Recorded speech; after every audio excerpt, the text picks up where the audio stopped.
Hello बच्चों, कैसे हो आप लोग। जो अपना पिछला वीडियो लेक्चर था इसके अंदर हमने विमा के बारे में पढ़ा था। विमा के जो अनुप्रयोग होते हैं, किस किस तरीके से हम विमाओं का यूज कर सकते हैं, वो हमने डिस्कस किया था। अब विमा के जब आप क्वेश्चन सॉल्व करते हो, स्पेशली 11th बैच वाले बच्चे, तो जब आप क्वेश्चन सॉल्व करते हो तो आपके पास नए नए फॉर्मूले आएंगे। क्यों? क्योंकि आप पहला ही चैप्टर पढ़ रहे हो और पहले ही चैप्टर के अंदर आपके पास फिजिक्स के लगभग सारे फॉर्मूले जो हैं वो आ जाएंगे। जैसे स्टीफन नियतांक की विमा क्या होगी, ईटा जो शांता गुणांक है उसकी विमा क्या हो जाएगी, आवेश जो है उसकी विमा क्या हो जाएगी, विद्युत धारा जो है उसका तो सीधा सीधा मात्रक होता है अपने पास, लेकिन अगर आपको बोल दे विद्युत क्षेत्र की विमा क्या हो जाएगी, तो इस तरीके से आपके पास पूरे फिजिक्स के जो क्वेश्चन हैं वो आ जाते हैं। तो आप लोगों को क्या करना है कि जो आपके पास जैसे स्टीफन नियतांक का आपके पास कोई क्वेश्चन आ गया तो आप लोग उसका फॉर्मूला ध्यान में रखो कि हाँ भाई स्टीफन नियतांक जो है इसका फॉर्मूला ये होता है, कुछ समय के लिए, जब तक कि आपका वो चैप्टर जो है वो कंप्लीट नहीं हो जाता। तो इस चैप्टर के अंदर आपको ध्यान में रखना है कि ज़्यादातर चीज़ें आपको सीधी याद में रखनी है, क्योंकि हम लोग उसे बाद में पढ़ेंगे, लेकिन अभी आपको केवल उनको याद रखना है। तो ऐसे नहीं है कि सीट आप उठा के देखो और बोले ये भी नहीं हुआ ये भी नहीं हुआ, तो ऐसा कुछ भी नहीं है। उसके अंदर जो मात्रक और विमा वाला चैप्टर है इसके अंदर पूरी फिजिक्स के मात्रक और विमा आपके पास आ जाएंगे, ठीक है। तो उसके अंदर अपने को ज़्यादा टेंशन लेने की ज़रूरत नहीं है। जैसे जैसे हम चैप्टर के अंदर अलग अलग चैप्टर पढ़ते जाएंगे तो वो चीज़ें आपकी क्लियर होती जाएंगी। तो चलिए आज के वीडियो लेक्चर के अंदर हम शुरुआत करते हैं कि विमा जो है वो अपना कंप्लीट हो चुका है, जो जो उसकी प्रॉपर्टीज़ है वो हमने पढ़ ली। तो अब एक छोटा सा टॉपिक और है कि जब भी हम किन्हीं भौतिक राशियों को मापते हैं, मापन करते हैं उनका, तो उनका मापन करने के अंदर हमसे कहीं ना कहीं कोई त्रुटि हो जाती है, कोई गलती हो जाती है, जिससे जो प्रायोगिक मान आता है, यानी जो प्रयोगों से जो मापने से हम लोगों को मान मिलता है, वो प्रायोगिक मान वास्तविक मान से कुछ अलग हो जाता है। और प्रायोगिक और वास्तविक मान के अंदर जब अंतर उत्पन्न होता है तो उस अंतर को बोला जाता है मापन में त्रुटि। तो आज का अपने पास जो लेक्चर है वो इसी के ऊपर बेसिस है। हम लोग बोलेंगे मापन में त्रुटि। अब त्रुटि जो है, एरर जो है वो क्या होती है, तो क्या ध्यान में रखोगे कि प्रायोगिक मान और वास्तविक मान के मध्य जो अंतर होता है वही क्या होती है, त्रुटि होती है। प्रायोगिक मान का मतलब कौन सा हो गया, जो हम लोग नापते हैं वो। तो प्रायोगिक मान व वास्तविक मान में अंतर, प्रायोगिक मान व वास्तविक मान में अंतर त्रुटि कहलाता है। हम लोग ऐसे भी बोल सकते हैं कि त्रुटि का मतलब सीधा सीधा क्या होता है, गलती होता है, ठीक है, कि हम लोग गलती कहाँ पर कर देते हैं। अब गलती वर्ड काम में लेंगे तो इस तरह लगेगा कि हमने जानबूझकर वो गलती की है, लेकिन जानबूझकर नहीं है कि प्रायोगिक मान किसी भी, जैसे मुझे ये यहाँ से लेकर यहाँ तक की दूरी को मापना है। अब दूरी को मापने के लिए या तो मैं स्केल का यूज करता हूँ या फिर जो लंबा सा अपने पास आता है फीता उसका यूज करता हूँ। तो उसको जब मैं मापूंगा तो कहीं ना कहीं मुझसे थोड़ी बहुत गलती हो जाती है। अब वो जो गलती हो जाती है उसी को क्या बोल दिया, त्रुटि बोल दिया। कि वास्तविक मान जो है और जो मैं नाप रहा हूँ वो मान, उन दोनों के अंदर जो अंतर है वही क्या हो गया, अपने पास त्रुटि हो गया। अब त्रुटि जो है इसको अलग अलग तरीके से नापा जाता है, ठीक है। अब हम लोग क्या कहेंगे कि त्रुटि जो होती है वो अलग अलग प्रकार की होती है, मापने के ऊपर निर्भर करेगा वो, और किस तरीके से हम त्रुटि का मान निकाल रहे हैं उस पर भी निर्भर करेगा। तो त्रुटि जो होती है वो त्रुटि मुख्यतः 4 प्रकार की होती है। त्रुटि के जो प्रकार हैं, त्रुटि जो है वो 4 प्रकार की होती हैं, मुख्यतः 4 प्रकार की होती है। अब इन 4 प्रकार में हम 1 बाय 1 डिस्कस करेंगे, ठीक है। और ध्यान से आप लोगों को समझना है, क्योंकि आज के वीडियो लेक्चर के अंदर त्रुटि कंप्लीट हो जाएगी, यानी छोटा सा ये टॉपिक है, लेकिन इसके ऊपर नीट के अंदर बहुत सारे क्वेश्चन जो हैं वो आ चुके हैं, और एडवांस के अंदर त्रुटि के ऊपर मिक्स क्वेश्चन आता है हमेशा। तो त्रुटि मुख्यतः 4 प्रकार की होती है। अब त्रुटि की अगर हम बात करें तो पहली जो त्रुटि है इसको बोला जाता है निरपेक्ष त्रुटि। निरपेक्ष त्रुटि। अब निरपेक्ष त्रुटि जो है वो क्या होती है? तो निरपेक्ष त्रुटि जो है वो क्या होगी कि जैसे हम लोग कोई भी मान जो है उसको नाप रहे हैं अलग अलग समय पर, ठीक है, अलग अलग समय पर, या फिर मैंने को बोल दिया कि ये दूरी मेरे को नापनी है, लेकिन ये वाली जो दूरी है मैं अगर एक ही बार मापता हूँ तो त्रुटि रह जाती है। तो मैं क्या करता हूँ, इसी दूरी को बार बार मापता हूँ। जैसे मैंने 10 बार इस दूरी को नाप लिया, ठीक है, तो 10 बार मैं इस दूरी को नापूंगा, तो 10 बार दूरी को नापने पर मान लो मेरे पास मान जो है वो अलग अलग आए। सबके मान मैंने बोल दिया कि पहले मान A1 आया, फिर मान A2 आया, फिर मान A3 आया, A4 आया, ऐसे ही बहुत सारे मान आ गए। 10 अगर मैं मापन कर रहा हूँ तो 10 मान मेरे को मिलेंगे, प्रायोगिक मान मिलेंगे। अब मुझे ये देखना है कि इसका वास्तविक मान कितना होगा। तो वास्तविक मान के लिए मैं क्या करूँगा कि मैं देखूँगा कि इसके अंदर त्रुटि कितनी आ रही है अप्रॉक्स। तो वो त्रुटि जो है वो वहाँ पर हम निरपेक्ष त्रुटि के माध्यम से देखते हैं। कैसे निरपेक्ष त्रुटि जो है वो होती क्या है? तो निरपेक्ष त्रुटि के लिए हम लोग क्या बोलेंगे कि निरपेक्ष त्रुटि किसी भौतिक राशि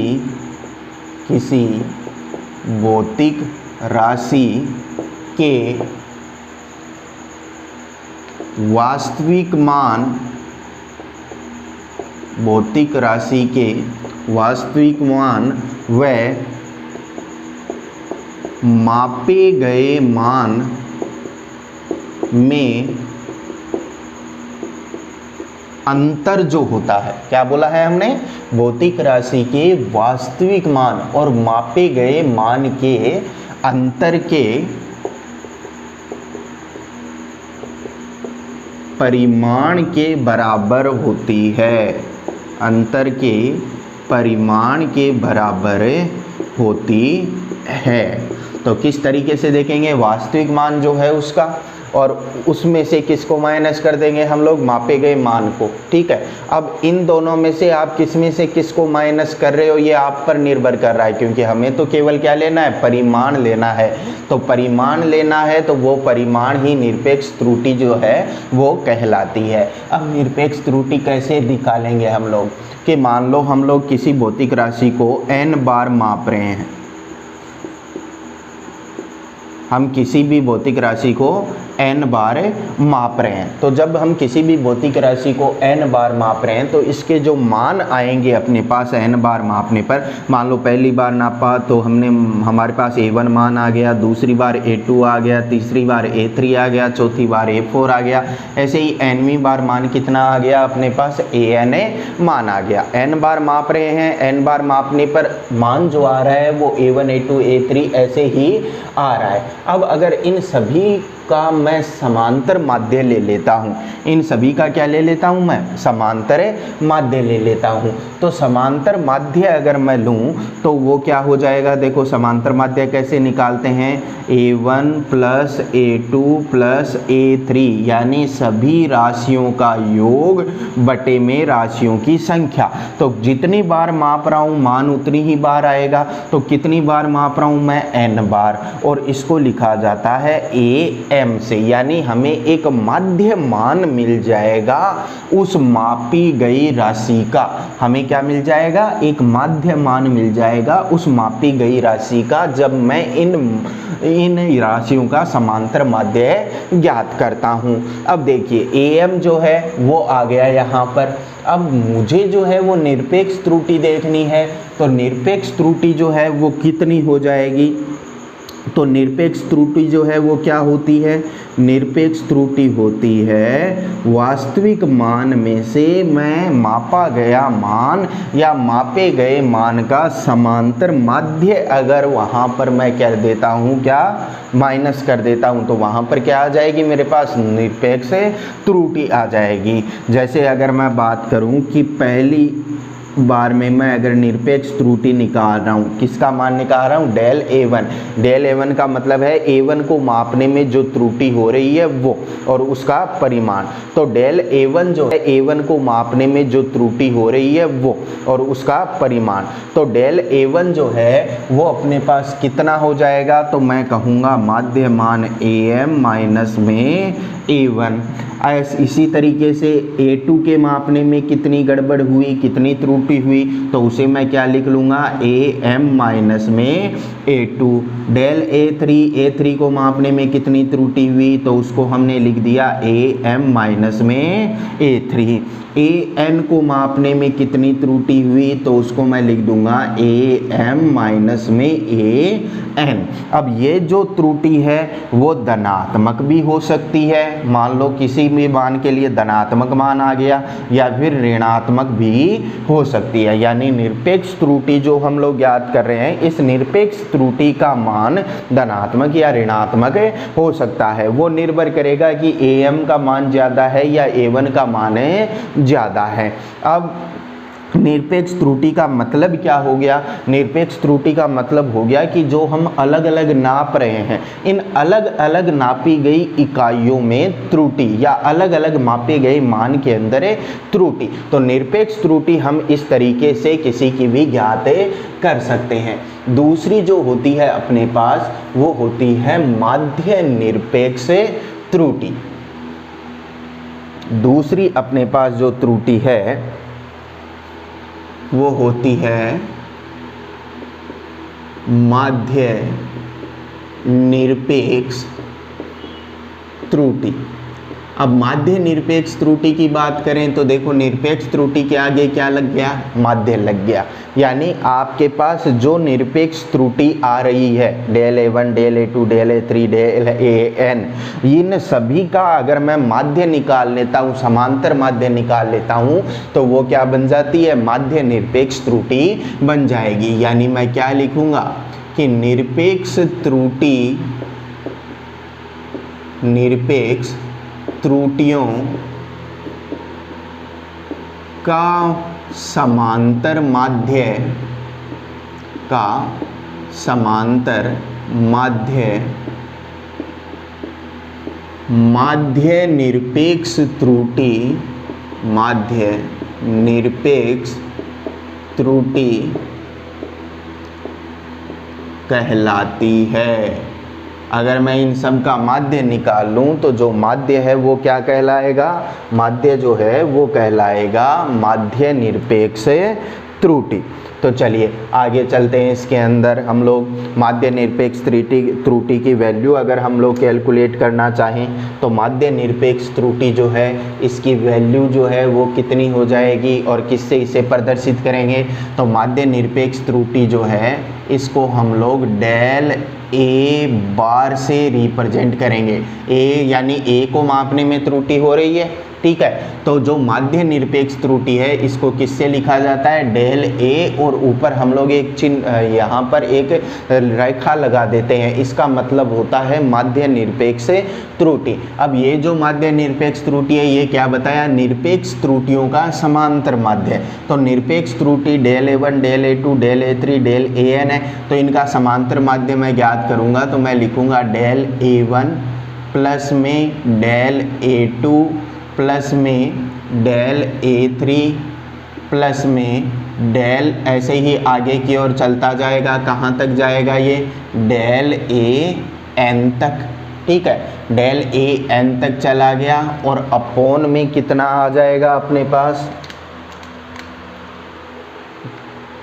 अपोन में अपने पास आ जाएगा कितनी त्रुटियां हैं ये, तो मैं कहूँगा जितनी बार मापी गई हैं उतनी बार त्रुटियां आई है, तो कितना लिखूंगा यहाँ पर n। तो ये हो गई आपके पास माध्य निरपेक्ष त्रुटि। अब माध्य निरपेक्ष त्रुटि जो है उसके साथ अगर हम किसी भी भौतिक राशि का वास्तविक मान अगर लिखना चाहें तो वास्तविक मान जो है उस भौतिक राशि का, उस वास्तविक मान को हम लोग किस प्रकार लिखेंगे, वो वास्तविक मान जो है वो आपके पास हो जाएगा कि कोई भी मान जो है, जैसे हमने मान लिया कि इसका वास्तविक मान जो है, इसका वास्तविक मान हम लोग लिख रहे हैं, तो अपने पास जैसे राशि है a1, तो a1 plus minus del a, क्या लिखूंगा मैं, a1 plus minus del a, ये क्या हो गया, इसका वास्तविक मान। इसका मतलब क्या हो गया, इसका मतलब हो गया कि जो वास्तविक मान है उस भौतिक राशि का, वो वास्तविक मान a1 माइनस डेल a से लेकर a1 प्लस डेल a के बीच में, के मध्य में कहीं पर उपस्थित है। तो वास्तविक मान जो है वो हम लोग क्या बोल सकते हैं, a1 plus minus del a bar. तो ये अपने पास डेल a जो है वो क्या हो जाएगी, माध्य निरपेक्ष त्रुटि हो जाएगी। अब अगर हम इस प्रकार से इसे लिखना चाहें या फिर हम लोग यहाँ पर अंतिम परिणाम अगर लिखना चाहें तो हम बोलेंगे यहाँ पर a1 अगर लिखूँ तो a1 के अंदर आ जाएगी, a2 अगर लिखूँ तो a2 के अंदर वास्तविक मान आ जाएगा। लेकिन हमें तो a का वास्तविक मान निकालना है, तो a के वास्तविक मान के लिए a1 की जगह मैं क्या यूज में ले लेता हूँ, am यूज में लेता हूँ, क्योंकि am का मतलब है कि सारे जो मान मापे गए हैं उन सभी मानों का औसत। तो अगर मुझे वास्तविक मान देखना है पूरे a का, a राशि का, तो क्या हो जाएगा, am plus minus del a। इसके बाद में थर्ड त्रुटि की हम लोग बात करते हैं। तो थर्ड त्रुटि जो होती है अपने पास वो होती है आपेक्षिक त्रुटि या भिन्नात्मक त्रुटि। आपेक्षिक त्रुटि या फिर भिन्नात्मक त्रुटि। अब आपेक्षिक त्रुटि और भिन्नात्मक त्रुटि जो है वो किस तरीके से होगी, आपेक्षिक या भिन्नात्मक त्रुटि। तो भिन्नात्मक नाम से स्पष्ट है कि अगर हम भिन्न निकालते हैं तो हम बोलेंगे कि वो जो त्रुटि है वो कैसी हो जाएगी, भिन्नात्मक त्रुटि या आपेक्षिक त्रुटि हो जाएगी। अब भिन्न जो है वो हम किस किस की निकालें यहाँ पर, तो एक तो हो गया आपके पास am जो है वो क्या है अपने पास, माध्य मान। अब इस माध्य मान के साथ हम किसकी भिन्न बनाएं जिससे हमें भिन्नात्मक त्रुटि जो है वो मिल जाए। तो ये देखो एक तरीके से ही चल रहा है, पहले फर्स्ट का यूज सेकंड के अंदर हो रहा है, सेकंड का यूज किसके अंदर होगा, थर्ड के अंदर होगा। तो हम लोग क्या बोलेंगे कि माध्य निरपेक्ष त्रुटि, माध्य निरपेक्ष त्रुटि व माध्य मान का अनुपात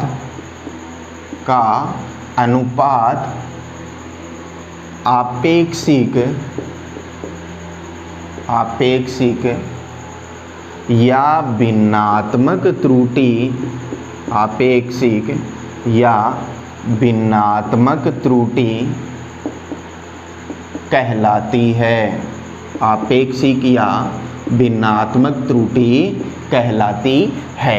अब माध्य निरपेक्ष त्रुटि और माध्य मान का अनुपात, यानी जो अपने पास भिन्नात्मक त्रुटि होगी वो कितनी हो जाएगी, माध्य निरपेक्ष त्रुटि कितनी, डेल a बार। और इसका हम किसके साथ अनुपात देख रहे हैं, माध्य मान के साथ। माध्य मान कितना, am, तो डेल a बार और am जो है इन दोनों का जो अनुपात है वो क्या हो जाएगा अपने पास, भिन्नात्मक त्रुटि। तो मैं बोलूँगा जो भिन्नात्मक त्रुटि है, भिन्नात्मक त्रुटि जो है वो हो जाएगी आपके पास डेल a बार अपॉन में am। ये होती है अपने पास भिन्नात्मक त्रुटि। इसके बाद में चौथी जो और लास्ट जो त्रुटि होती है, त्रुटि का प्रकार होता है, इसे बोला जाता है प्रतिशत त्रुटि। प्रतिशत त्रुटि। और प्रतिशत त्रुटि का मतलब क्या हो गया, हमें क्या काम में लेना पड़ेगा, प्रतिशत काम में लेना पड़ेगा। तो अगर मैं भिन्नात्मक त्रुटि को प्रतिशत के रूप में व्यक्त करूं तो वो त्रुटि बोली जाती है प्रतिशत त्रुटि। क्या लिखेंगे हम लोग कि भिन्नात्मक त्रुटि का, भिन्नात्मक त्रुटि को या त्रुटि का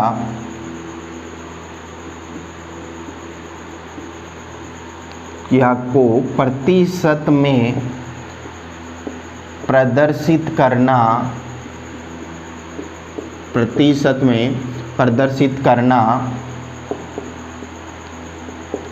प्रतिशत त्रुटि कहलाता है। प्रतिशत त्रुटि कहलाता है। अब अगर मैं भिन्नात्मक त्रुटि को किस में लिखूं, प्रतिशत के अंदर, तो प्रतिशत के अंदर है। अब अगर मैं भिन्नात्मक त्रुटि को किस में लिखूं, प्रतिशत के अंदर, तो प्रतिशत के अंदर लिखो। प्रतिशत अगर मुझे इसका बनाना है तो प्रतिशत कैसे बनाऊंगा, मैं कहूँगा प्रतिशत त्रुटि जो है, प्रतिशत त्रुटि जो है वो हो जाएगी आपके पास डेल ए बार अपॉन में ए एम गुणा में 100।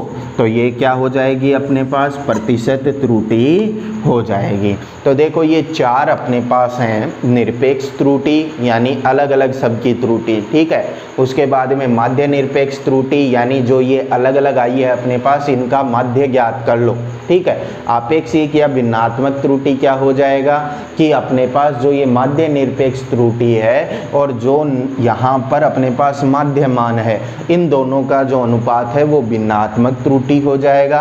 प्रतिशत त्रुटि क्या हो जाएगी, भिन्नात्मक त्रुटि को ही अगर हम प्रतिशत के अंदर लिखना चाहें तो वो क्या हो जाएगी अपने पास, प्रतिशत त्रुटि हो जाएगी। तो ये त्रुटि के अपने पास चार प्रकार हैं। अब त्रुटि जो है वो हम लोग ज्ञात कैसे करते हैं वो बात हम लोग यहाँ पर देखेंगे। तो आप लोग नोट कीजिए इसे।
चलिए आगे चलते हैं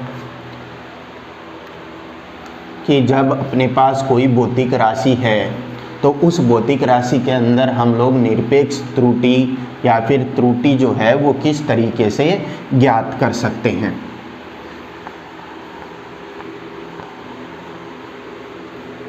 बहुत ही सिंपल सा ये टॉपिक है और नीट के अंदर तो हमेशा कम से कम एक क्वेश्चन तो ये लेके ही आता है।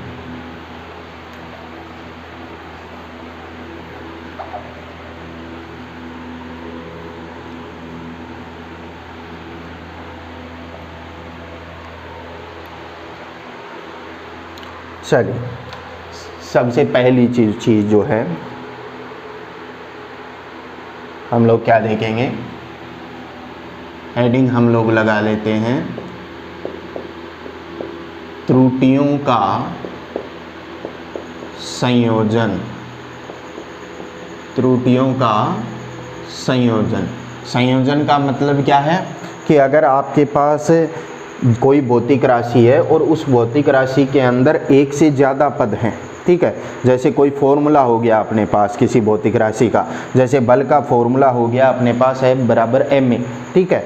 तो अगर भौतिक राशियों का संयोजन है तो वहाँ पर त्रुटियों का भी संयोजन होगा, और उन त्रुटियों का संयोजन तो है वो हम किस तरीके से ज्ञात करेंगे, वो अगर देखें तो सबसे पहली जो इसके अंदर कंडीशन है वो होती है राशियों के योग में त्रुटि।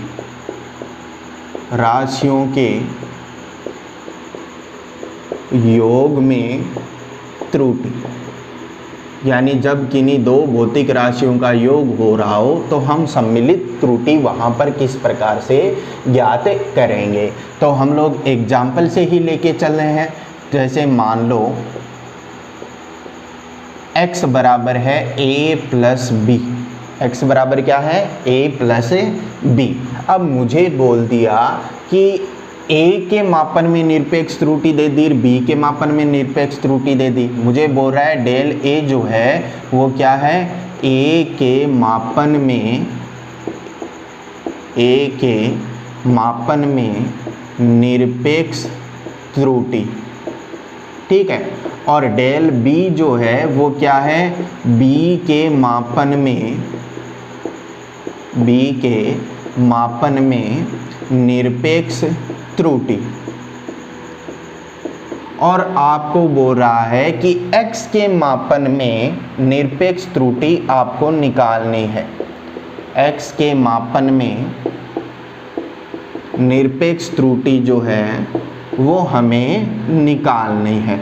ये ऊपर वाली दोनों जो हैं वो तो दे रखी हैं, और x के मापन में निरपेक्ष त्रुटि जो है वो हमें निकालनी है। तो मैं क्या कहूँगा कि डेल x यानी x के मापन में जो निरपेक्ष त्रुटि है या त्रुटि का जो अधिकतम मान है वो कितना हो जाएगा, plus minus del a plus del b।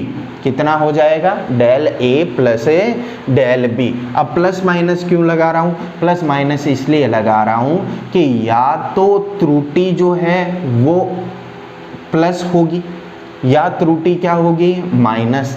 Plus होने का मतलब है कि जो x का वास्तविक मान है, जो x का वास्तविक मान है वो कितना हो जाएगा, वो हो जाएगा जो मापा गया मान है, मापा गया मान है। उस मापे गए मान में अगर प्लस हो रहा है तो प्लस लगा दूंगा, माइनस हो रहा है तो माइनस लगा दूंगा। कितना, del a plus del b। ये हो जाएगा x का वास्तविक मान, ठीक है। दूसरी, अगर हम दूसरी कंडीशन यहाँ पर लेके चलें तो राशियों का यहाँ पर क्या हो रहा था, योग हो रहा था। अगर राशियों का योग ना होकर वहाँ पर व्यकलन हो, राशियों का क्या हो, व्यकलन। व्यकलन का मतलब अगर राशि एक दूसरे में से माइनस अगर हो रही हो तो उसकी त्रुटि जो है वो हम किस तरीके से ज्ञात करेंगे। तो देखिए यहाँ पर एक बात और ध्यान में रखना, यहाँ पर हम लोग जो है वो प्रतिशत त्रुटि भी देख सकते हैं कि अगर आपको निकालनी हो तो x को मापने के अंदर प्रतिशत त्रुटि जो है वो कितनी हो जाएगी। तो यहाँ पर अगर x के मापने में हम लोग प्रतिशत त्रुटि की भी बात करें तो क्या आ जाएगी, x के मापन में प्रतिशत त्रुटि।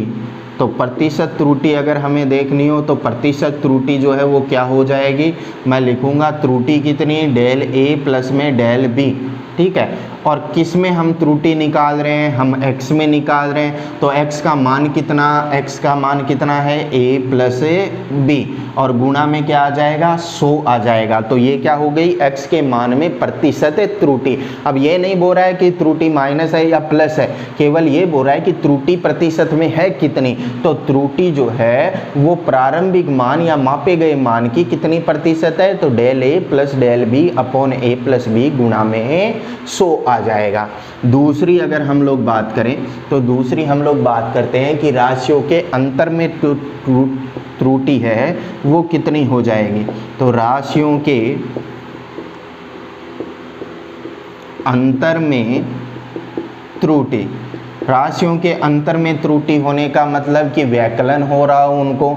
तो माना x बराबर है a माइनस b, x बराबर क्या है a माइनस बी। वही सारी चीज़ें यहाँ पर कि डेल a अगर a के मापन के अंदर त्रुटि हो, डेल बी के मापन के अंदर त्रुटि हो, और डेल x जो है वो x के मापन में त्रुटि हो, और डेल x का मान जो है वो आप लोगों को निकालना हो, तो डेल x जो है वो क्या हो जाता है अपने पास, डेल x बराबर हो जाएगा प्लस माइनस a के मापन में त्रुटि प्लस में b के मापन में त्रुटि, यानी त्रुटि के अंदर कोई चेंज नहीं आता, चाहे वहाँ पर योग हो रहा हो राशियों का या फिर अंतर हो रहा हो। तो डेल x यानी x के मापन में जो त्रुटि है वो कितनी हो जाएगी, del a plus del b वहाँ पर हो जाएगी। अब अगर हम यहाँ पर वास्तविक मान लिखना चाहें तो वास्तविक मान जो है वो कितना हो जाएगा आपके पास,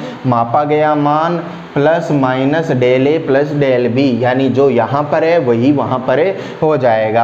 अगर मुझे प्रतिशत त्रुटि यहाँ पर देखनी है तो x के मापन में जो प्रतिशत त्रुटि है, x के मापन में प्रतिशत त्रुटि, तो वो प्रतिशत त्रुटि कितनी हो जाएगी, त्रुटि कितनी है डेल ए प्लस में डेल बी, मान कितना है a माइनस बी, और गुणा में कितना लगा दूंगा 100, तो ये क्या बन जाएगी x के मापन में प्रतिशत त्रुटि। तो x के मापन में जो प्रतिशत त्रुटि आ रही है उसी में अंतर पड़ रहा है, उसी में क्यों है त्रुटि, तो x के मापन में जो प्रतिशत त्रुटि आ रही है उसी में अंतर पड़ रहा है। उसी में क्यों अंतर पड़ रहा है, क्योंकि यहाँ पर इन दोनों का योग हो रहा था और यहाँ पर इन दोनों का क्या हो रहा है, अंतर हो रहा है। अब अगर नेक्स्ट की बात करें तो अगर हम लोग गुणनफल की बात करें कि अगर कोई दो राशियों का गुणनफल हो रहा हो तो उसके अंदर हम किस तरीके से त्रुटि जो है वो निकालेंगे।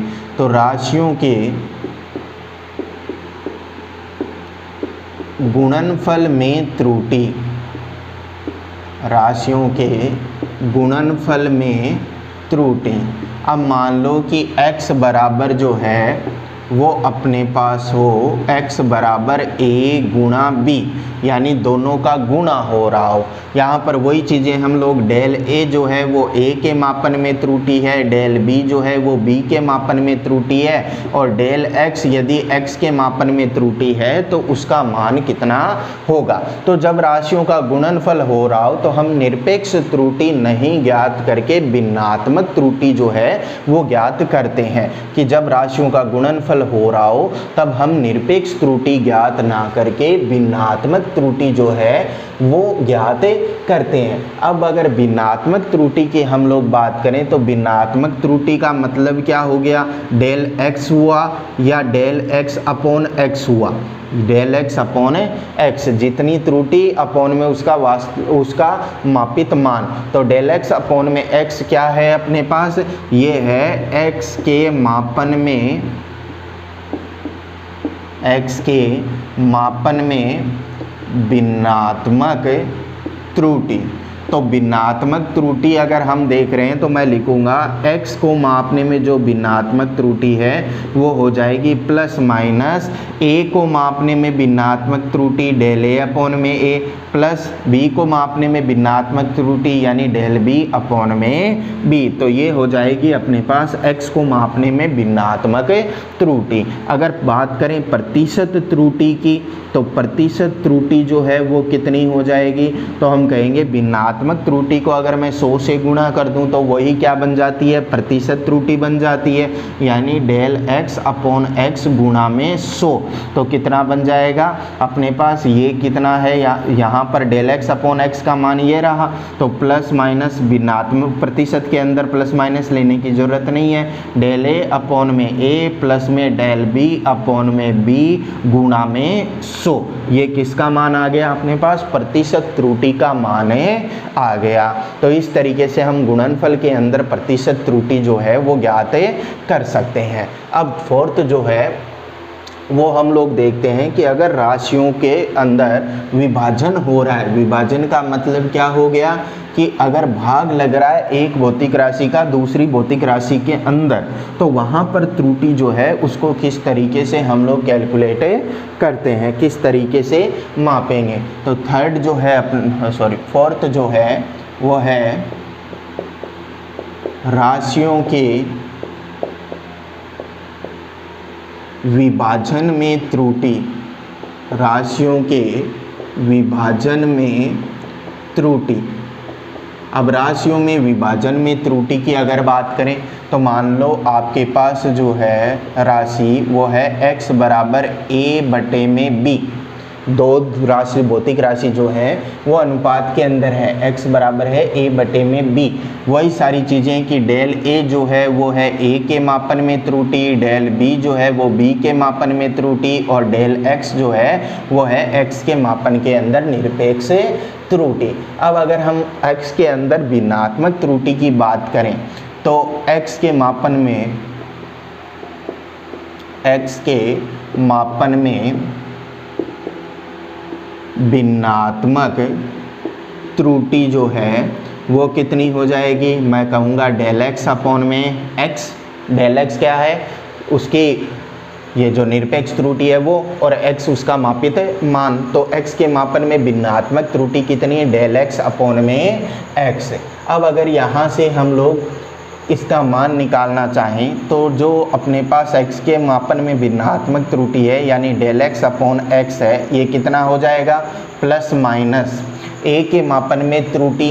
a के मापन के अंदर जो त्रुटि है वो कितनी हो गई अपने पास, मैं लिखूँगा डेल a अपॉन में a, ठीक है। b के मापन के अंदर कितनी त्रुटि है, डेल b, तो डेल b अपॉन में b, क्या लिखूँगा मैं, डेल b अपॉन में b, और ये अपने पास हो गई भिन्नात्मक त्रुटि। अब अगर हम प्रतिशत त्रुटि यहाँ पर लिखना चाहें तो प्रतिशत त्रुटि जो है वो कितनी हो जाएगी, तो प्रतिशत त्रुटि बराबर कितनी हो जाएगी अपने पास, डेल x बटे में x गुणा में 100, यानी क्या लिखूँगा मैं, del a upon a plus में डेल b अपॉन में b गुणा में 100। ये हो जाएगी अपने पास x के मापन में प्रतिशत त्रुटि। या फिर मैं इसको ऐसे भी लिख सकता हूँ कि जो x को मापने में प्रतिशत त्रुटि है, जो x को मापने में प्रतिशत त्रुटि है वो बराबर, इन दोनों को अलग अलग लिख लो।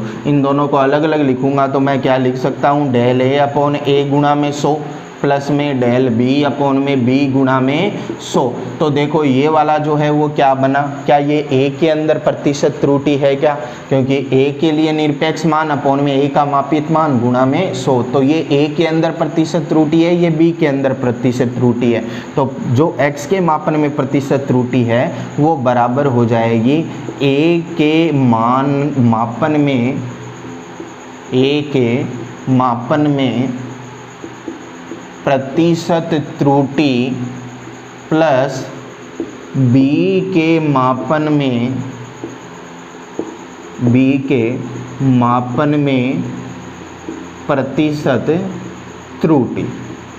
ये भी हम लोग यहाँ पर लिख सकते हैं। और ध्यान रखना इसका ही आप लोग ज़्यादातर यूज करोगे, क्योंकि आपको त्रुटि जो है वो ज़्यादातर चांस के अंदर प्रतिशत के अंदर देगा, और प्रतिशत के अंदर देगा तो कैसे देखना है कि x के मापन में प्रतिशत त्रुटि बराबर a के मापन में प्रतिशत त्रुटि प्लस b के मापन में प्रतिशत त्रुटि। ये आप लोगों को यूज करना है। अब इसका जो सबसे इम्पोर्टेंट पॉइंट है 5th नंबर, वो होता है कि जब कोई अपने पास घातीय फलन होता है तो उस घातीय फलन के अंदर हम लोग प्रतिशत त्रुटि किस तरीके से ज्ञात करते हैं, और सबसे इम्पोर्टेंट चीज़ जो है वो यही है, ठीक है।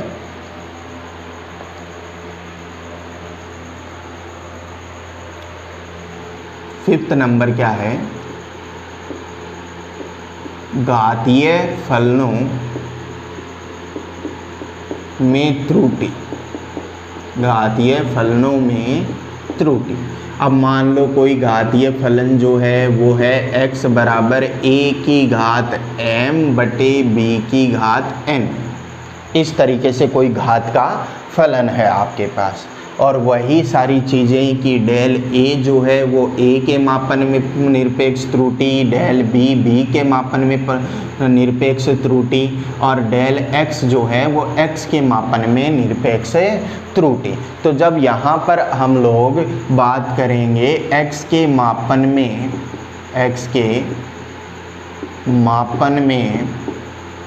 भिन्नात्मक त्रुटि की, x के मापन में भिन्नात्मक त्रुटि की, तो ये जो भिन्नात्मक त्रुटि है वो कितनी, डेल एक्स अपॉन में एक्स। तो इस डेल एक्स अपॉन में एक्स बराबर हो जाएगा प्लस माइनस जो घात है वो गुणा में आ जाएगी। ए की घात कितनी है, m, तो m आ गई गुणा में और इसके साथ आ गई a की भिन्नात्मक त्रुटि प्लस में b की घात कितनी है, n, तो n आ गई पहले और b की भिन्नात्मक त्रुटि। ये अपने पास आ गई भिन्नात्मक त्रुटि x के मापन में। अब x के मापन में अगर हम प्रतिशत त्रुटि की बात करें, x के मापन में प्रतिशत त्रुटि की हम लोग बात करें तो प्रतिशत त्रुटि क्या हो जाएगी, डेल x अपॉन x गुणा में 100।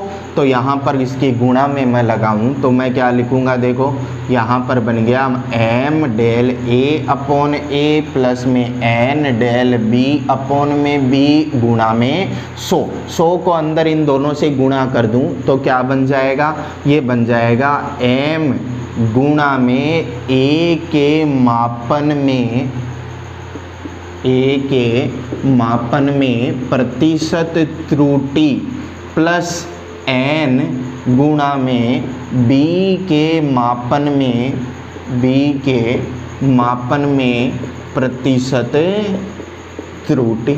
ये आ गया अपने पास। तो मैं क्या बोलूँगा, x के मापन में जो प्रतिशत त्रुटि है उसके लिए हम लोग घातों को गुणा में ले आते हैं और घात गुणा में आ जाएगी तो प्रतिशत त्रुटि कितनी हो जाएगी, जो घात है वो पहले गुणा में a के मापन में प्रतिशत त्रुटि प्लस में जो घात है वो पहले गुणा में a के मापन में प्रतिशत त्रुटि प्लस में घात पहले गुणा में b के मापन में प्रतिशत त्रुटि। तो इस तरीके से हम लोग घातीय फलन जो होते हैं उन घातीय फलन के लिए हम लोग प्रतिशत त्रुटि का मान जो है वो ज्ञात कर सकते हैं। नोट कीजिए इसे आप लोग।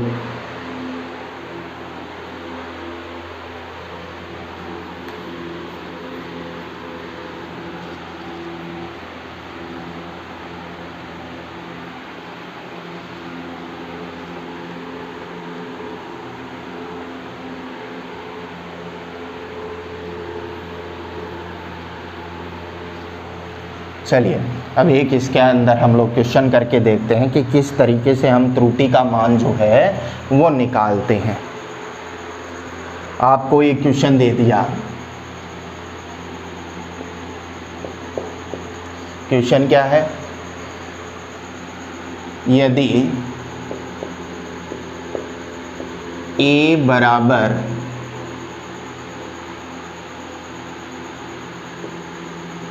b स्क्वायर c 3 अपॉन में d e की पावर 1/2, ठीक है, ये कोई भी फॉर्मूला है अपने पास हो तथा b को मापने में तथा क्रमशः B, C, D व E को मापने में प्रतिशत त्रुटि क्रमशः क्या, किसको मापने में, B, C, D व E को मापने में प्रतिशत त्रुटि क्रमशः 1%, 1%, 1% व 2% हो तो A के मापन में प्रतिशत त्रुटि कितनी होगी, A के मापन में प्रतिशत त्रुटि कितनी होगी। इस टाइप का क्वेश्चन बहुत बार आया हुआ है, तो देखिए अगर हम लोग बात करें यहाँ पर तो अपने को A में प्रतिशत त्रुटि देखनी है, तो A के अंदर जो प्रतिशत त्रुटि है ए में जो प्रतिशत त्रुटि है वो कितनी हो जाएगी, तो मैंने क्या कहा, घात आ जाती है गुणा के अंदर। मैं पहले लिखूंगा प्लस माइनस, प्रतिशत त्रुटि की बात करें तो प्लस माइनस तो लिखने की ज़रूरत नहीं है, पहले क्या लिखूंगा, घात आ जाएगी पहले, यानी 2 गुणा बी में प्रतिशत त्रुटि, ठीक है, प्लस में घात आ जाएगी पहले 3 गुणा सी में प्रतिशत त्रुटि, हो गया, प्लस में घात कितनी है डी की, 1 गुणा में डी में प्रतिशत त्रुटि, प्लस में घात कितनी है 1/2 गुणा में ई में प्रतिशत त्रुटि। यानी कितने भी आपके पास राशियां हैं, कितनी भी अपने पास राशियां हो, सारी की सारी ऐसे ही आ जाएंगी, ठीक है।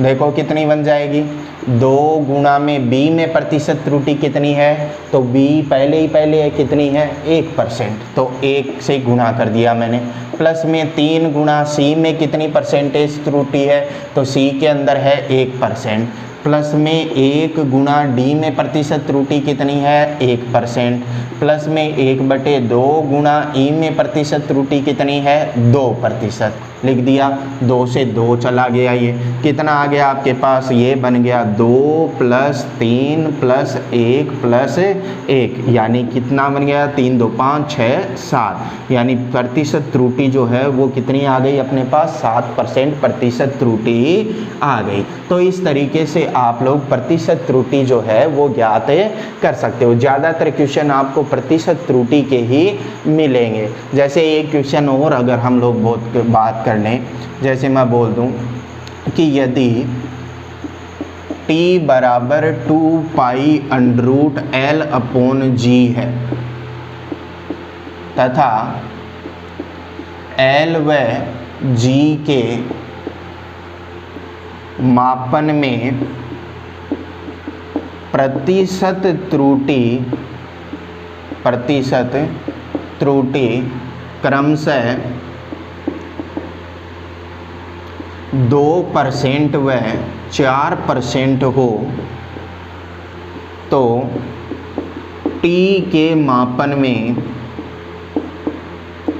प्रतिशत त्रुटि कितनी होगी, प्रतिशत त्रुटि कितनी होगी।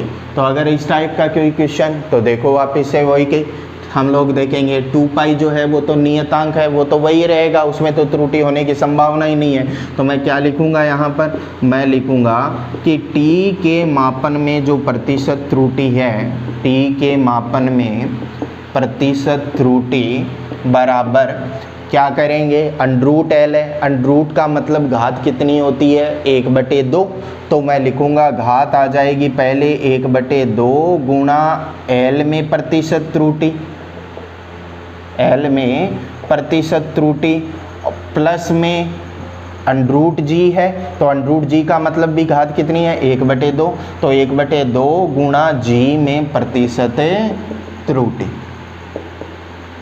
अब मान रख दो यहाँ पर, क्या लिखूंगा मैं 1/2, L में प्रतिशत त्रुटि कितनी बोल रहा है 2%, प्लस 1/2 G में कितनी बोल रहा है 4%, 2 से 2 चला गया, 2 से ये 2 बार चला गया, कितना बन गया 1 + 2, यानी टोटल कितना आ गया अपने पास 3%। तो t के मापन में कितने परसेंट त्रुटि आएगी, 3% त्रुटि आ जाएगी। तो इस त्रुटि के लिए आपको DPP जो है वो मैंने दे दी है, तो वो DPP जो है वो आज आप लोग सोल्व करो, उसके अंदर त्रुटि के जितने भी टाइप के क्वेश्चन हैं सारे के सारे सोल्व करो, और कोई प्रॉब्लम हो तो वो मुझसे डिस्कस कीजिए। तो नेक्स्ट वीडियो लेक्चर के अंदर हम आगे इसे ही कंटिन्यू करेंगे। Thank you.